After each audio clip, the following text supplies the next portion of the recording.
So when we think about it over time, the then and the now. So if I think about it, once upon a time, information was scarce. You only got it through a couple of key channels, television, a newspaper. I literally sat next to a McDonald's executive on the plane the other day, and he and I or yesterday, we were joking. We were like, when was the last time you actually sat down in a coffee shop and read the physical hard copy of a newspaper? And I said, well, in New Orleans, the Times-Picayune's going to a 3-day rotation because literally no one's doing it anymore. It's a pastime. It's almost like it's a good thing to do on a Saturday because I ain't got nothing else to do as I'm drinking my coffee, right? But information was really scarce once upon a time, but now it's in abundance. People can find out as much information about anything now than ever before. They were using magazines, and the purchasing power really existed with the sellers. It was in our hands once upon a time. And that's changed. And for certainly the sales department used to love those days because they were in charge of running the organization. But that's changed.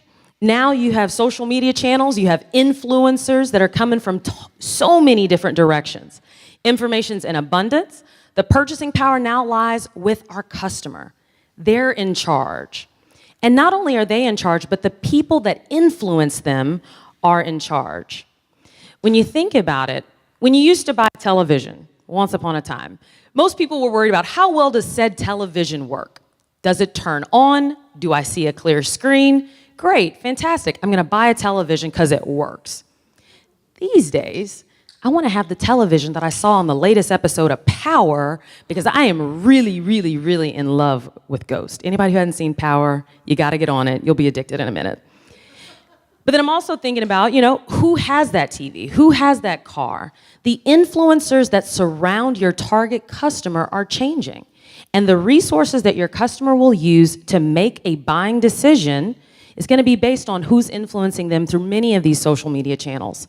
And from sales team, and look, I used to work in sales. I loved it. Great time. We love to push the envelope. But it really exists in your organization now with your integrated communications and marketing teams.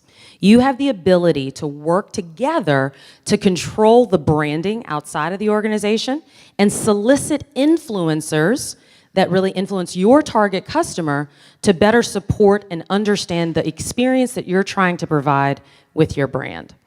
The then and the now. So really think about how has that evolved for your organization, even in the last couple of years. I would guess it's evolved quite a bit if you take a closer look at who is influencing and how are your customers learning about your organization and why are they coming back again to interact with you multiple times.